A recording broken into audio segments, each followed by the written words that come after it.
نہ جانے بیماری نے اسے کیا سے کیا بنا دیا تھا۔ وہ روز بروز اجنبی ہوتی جا رہی تھی۔ اب اس سے پہلے کی طرح بات بھی نہیں کرتی تھی، بلکہ وہ محسوس کر رہا تھا وہ کترا کر بیزاری سے ادھر ادھر ہو جاتی تھی۔ موبائل فون بھی اٹینڈ نہیں کرتی، عام طور پر فریدہ ہی اٹھا دیتی اور وہ جو کہتا اسے عنایت تک پہنچا دیتی تھی۔ شروع میں تو وہ اسے بیماری کا ہی کوئی حصہ سمجھا تھا، لیکن اب اسے کچھ پریشانی بھی لاحق ہونے لگی تھی۔ چلو میں انتظار کر لیتا ہوں، تم تیار ہو جاؤ، اس نے بہت خلوص سے پیشکش کی تھی اور منتظر تھا کہ وہ بھی ایسا ہی مثبت رویہ اختیار کرے گی۔ پلیز ایسی باتیں نہ کریں، مجھے آپ کے ساتھ جوائنٹ اکاؤنٹ نہیں کرنا، مجھے آپ کے ساتھ جوائنٹ اکاؤنٹ نہیں کرنا۔ کیسی باتیں کرتی ہو عنایہ، اب میرا سب کچھ تمہارا ہے، وہ اس کی جھیل سے گہری سی آنکھوں میں جھانکتے ہوئے بولا۔ اور میں بھی تمہارا بولوں، قبول کر لو گی نا سب کے سامنے؟ فضول نہ بولا کریں۔ وہ دور جا بیٹھی۔ ایسا کوئی ضروری کام تھا نہیں، پر وہ خود کو بہت مصروف ظاہر کر رہی تھی۔ کیوں، کیا ہوا؟ وہ تو اپنے جنون میں نہ کچھ سمجھ رہا تھا نہ جان رہا تھا، اس کے لیے تو یہی بہت کافی تھا کہ اس کے سامنے موجود تھی۔ میں اچھا نہیں لگتا، اب ہماری شادی کے دن بہت قریب آ رہے ہیں، اس نے ایک اور دھماکہ کیا۔ 15 دن کے اندر اندر۔ عامر، آپ کی خوبصورت سی آفر کا بہت شکریہ، لیکن میں نے بہت غور کیا، سوچا اور سمجھا کہ شادی صرف ایک شخص سے نہیں ہوتی، اس شخص سے وابستہ تمام افراد حصہ بنتے ہیں۔ میں ایک مرد کے نام لکھی جا چکی ہوں، آپ کمارے ہیں، ایک حیثیت ہے آپ کی، جبکہ میں ایک اجڑی ہوئی عورت جس کی حیثیت ایک ملازمہ یا خاتمہ کے طور پر تو ہو سکتی ہے، آپ کے قابل نہیں، اور پھر آپ کے گھر والے بھی مجھے قبول نہیں کریں گے۔ تم لڑکی، وہ اس کے بہت قریب آ کھڑا ہوا، میرے ساتھ رہ کر اپنی حیثیت منواؤ گی؟ کیا سمجھتی ہو تمہیں تنہا چھوڑ دوں گا؟ اب تمہارا نام ہمیشہ کے لیے میرے ساتھ ہوگا، سمجھی تم؟ نہیں عامر، میں ایسا نہیں چاہتی، میں آپ کے احسان مند ہوں، زندگی سے سمجھوتا کرنا میں نے آپ سے ہی سیکھا، لیکن اب میں نے فیصلہ کیا ہے کہ میں آپ سے شادی نہیں کروں گی۔ کون سا بم پھوڑا تھا اس نے، کیسی بھیانک حقیقت آشکار کی تھی۔ وہ تو یہاں سے وہاں تک سناٹے میں آ گیا تھا۔ برائے مہربانی آپ مجھ سے اس موضوع پر بات نہ کریں۔ کتنی تلخ ہو گئی تھی وہ، کس بے دردی سے منع کر ڈالا تھا۔ کیا یہ وہی عنایہ ہے؟ کیا یہ وہی عنایہ ہے؟ وہ جاننے کی کوشش کر رہا تھا۔ سغرا آپا اسے دھمکا گئی تھیں، اگر اس نے عامر سے شادی کی تو وہ خودکشی کر لیں گی۔ عامر کو کچھ بھی بتانے پر انہوں نے صاف صاف خود کو جلا کر مارنے کی دھمکی کے ساتھ یہ بھی ذہن نشین کرایا تھا کہ وہ اپنی خودکشی کے ذمہ دار اسے ٹھہرا کر ہی جائیں گی۔ وہ ایک کمزور انسان ان کے طنز کے تیروں ہی سے لڑکھڑا گئی تھی۔ ایسی دھمکی اور بدزبانی کی متحمل کیسے ہو سکتی تھی؟ وہ بہت اداس اور افسردہ بیٹھا نظر آیا تھا۔ بہت منتیں بھی کیں، بہت سمجھایا بھی، لیکن اس کی نہ ہاں میں نہ بدل سکی۔ ایسے کیسے زندگی گزارے گی عنایہ؟ زندگی میں سہارے لینا پڑتے ہیں، تنہا زندگی گزارنا بہت مشکل ہوتا ہے۔ قدم قدم پر مصائب چین نہیں لینے دیتے۔ یہ دنیا تو بہت اچھی ہے، پر اس میں بسنے والے موقع کی تلاش میں رہتے ہیں کہ کب کس کو اذیت پہنچائیں، پچھاڑیں۔ ایک دن تنہا شخص بالآخر پچھتاتا ہے۔ خدا کرے میری دعا ہے کہ عنایہ ایسا دن تمہاری زندگی میں کبھی نہیں آئے۔ خدا کرے میری دعا ہے کہ عنایہ ایسا دن تمہاری زندگی میں کبھی نہیں آئے۔ وہ بے حد دل گرفتہ لوٹا تھا۔ میں تمہارا منتظر رہوں گا، ہمیشہ، ہر وقت۔ جب بھی تمہارا دل میرے بارے میں فیصلہ کرے آواز دے لینا، مایوس نہیں کروں گا۔ عامر کی آواز اس کے کانوں میں دنوں تک گونجتی رہی۔ وہ جو صبح شام چکر لگاتا تھا، پورا ہفتہ نظر ہی نہیں آیا۔ بے چین بے قرار وہ بھی رہی۔ خود کو ڈھیر سارے کاموں میں مشغول کرنے کے بعد بھی راتیں کروٹیں بدلتے ہی گزریں۔ اس دن وہ خود کو بہت تھکا تھکا محسوس کر رہی تھی۔ ماجی کو ناشتہ دے کر لان میں جا بیٹھی۔ دور تک پھیلے ہوئے پھولوں کی خوشبو نے ذہن کو کچھ دیر کے لیے پرسکون کر ڈالا۔ وہ جب سے آئی تھی اسی کی فرمائش پر عامر نے ایک مالی رکھوا دیا تھا۔ اس کے پسندیدہ چمیلی کے پودے یہاں سے وہاں تک پھیلے تھے، مختلف اقسام کے سدا بہار اور مختلف پھولوں کے پودے، کچھ اعلیٰ قسم کے گلاب پچھلے دنوں ہی لگوائے تھے۔ اس کی آنکھیں آنسوؤں سے بھر آئیں۔ وہ ایک ایسے شخص سے بچھڑ چکی تھی جو اس کی پسند کے بارے میں پتہ چلتے ہی پوری کرنے کی کوشش کرتا، اس کے ہم قدم چلنے کو ہمہ وقت تیار رہتا۔ کل کچھ مہمان آئیں گے، فریدہ نے اسے دوپہر ہی میں بتا دیا تھا۔ کون ہوں گے، کس لیے آ رہے ہیں؟ یہ سب باجی نے بتایا تھا۔ رشتہ کسی کی معرفت آیا تھا، وہ ماجی سے پوچھنا بھول گئی، پر ڈھیر سے آنسو بہانا یاد رہا۔ سغرا آپا کا ایک ایک لفظ تیر کی مانند دل میں نہ دکھا ہوتا، سغرا آپا کا ایک ایک لفظ تیر کی مانند دل میں نہ کھبا ہوتا تو شاید وہ عامر کو بتا دیتی، لیکن وہ بہن بھائی کو الگ کرنا نہیں چاہتی تھی۔ ہو سکتا تھا عامر کی بہن حقیقتاً خودکشی کر لیتی، جل مرتی، تو بدنامی کے ساتھ ساتھ وہ اپنا سر اتنا بڑا گناہ کیوں لیتی؟ اماں جی نے آ کر اسے ایک بار پھر چونکا دیا تھا۔ بیٹی، رشتہ مناسب لگتا ہے، کریانے کی بڑی دکان ہے، ماں باپ بوڑھے ہیں، ایک بہن کماری ہے، جیسے تم یہاں سب کی خدمت کرتی ہو وہاں بھی کرنا، ہمارے دل جیتے وہاں بھی اپنا دل بڑا ہی رکھنا۔ نہ جانے آج کل کی لڑکیوں کو کیا ہو گیا ہے، تحمل ہے نہ برداشت، بس چاہتی ہیں اکیلی میاں کے ساتھ رہیں، سسرال بھرے جہنم رسید ہو جائیں۔ میں کہتی ہوں اتنا سوچتی ہے لڑکیاں ایک پلا پلایا، اتنا نہیں سوچتی ہیں لڑکیاں ایک پلا پلایا پڑھا لکھا مار دینے والی ہستی وہ ماں ہے، اس سے ہی نفرت کرتی ہیں، اس سے ہی اس کی اولاد کو الگ کروا دیتی ہیں۔ کتنا بڑا گناہ اپنے سر مول لے رہی ہیں، دلوں میں برائیاں ڈلوا کر بیٹے سے باپ کو، بھائی سے بھائی کو، بہن سے بھائی کو جدا کر کے خوشی محسوس کرتی ہیں۔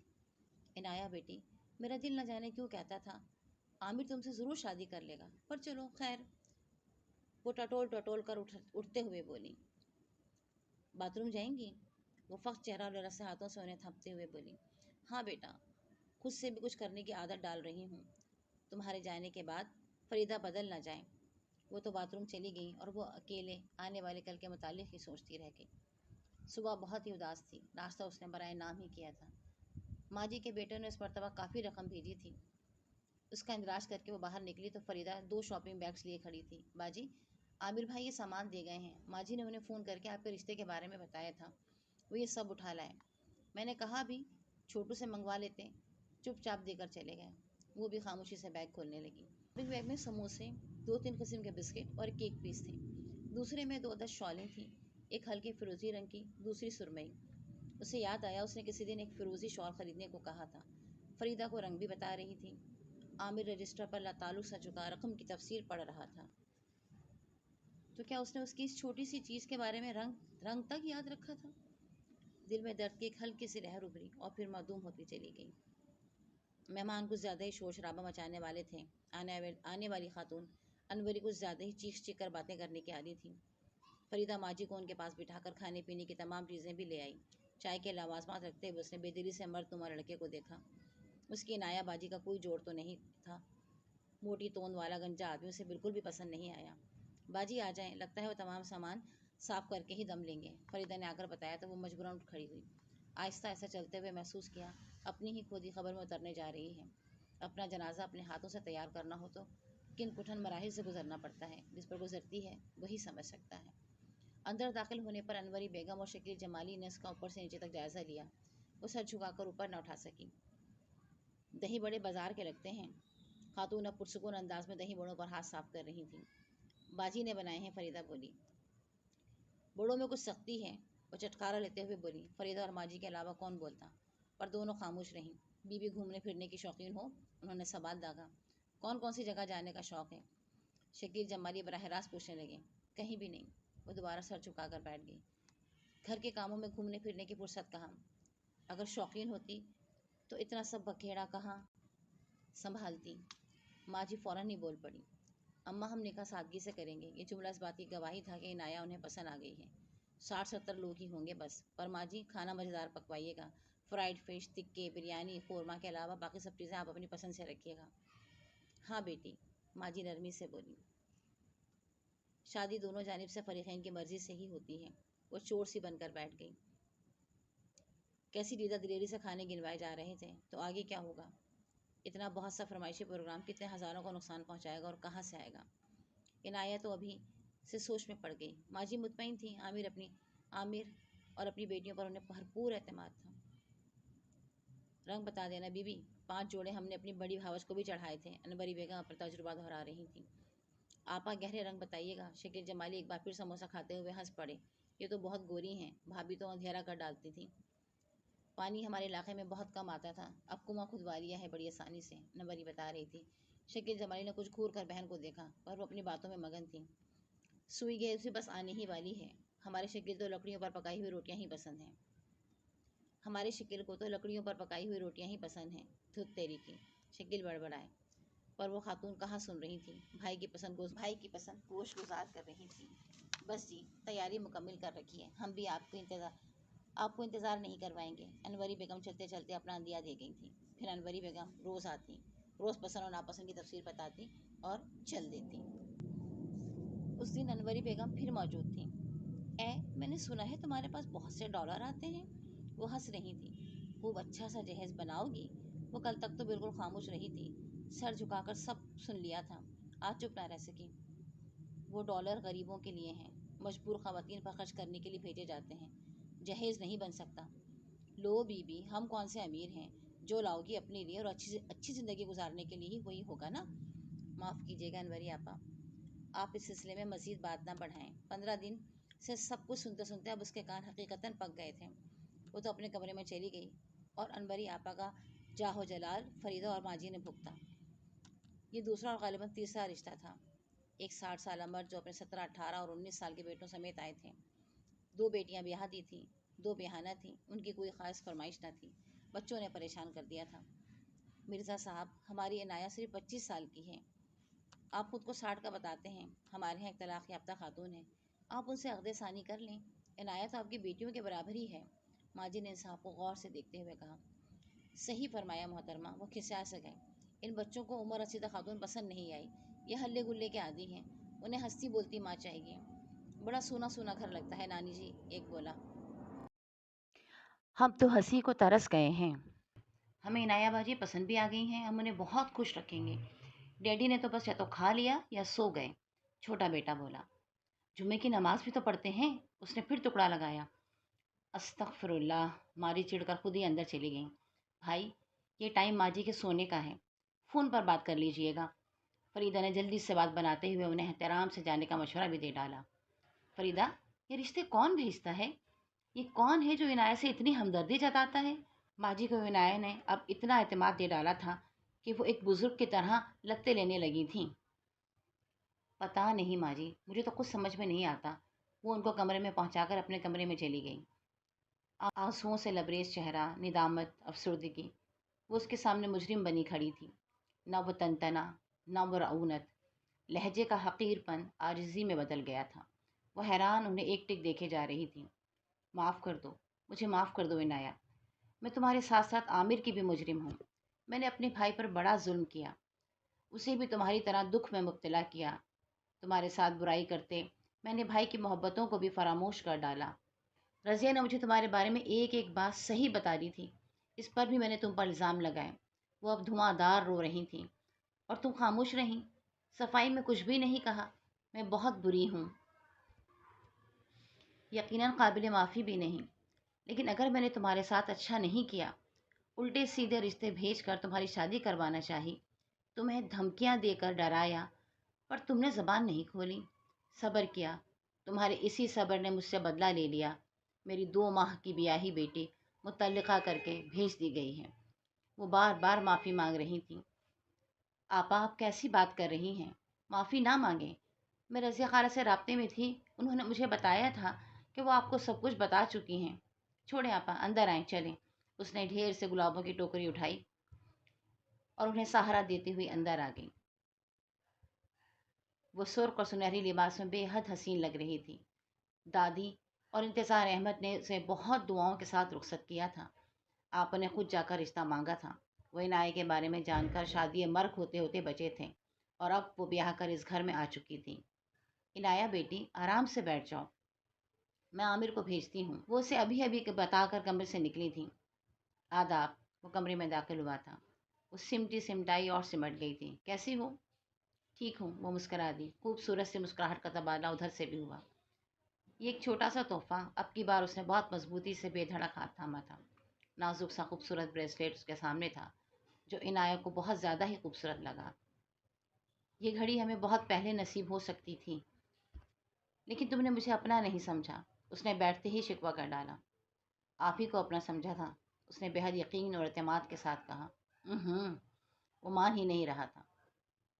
اگر تم مجھے اپنا سمجھتی تو مجھے بتاتی کہ آپا تم سے ملنے آئی تھی، تمہیں دھمکیاں دے کر گئی ہیں، بہن بھائی میں جھگڑا کروا دیتی۔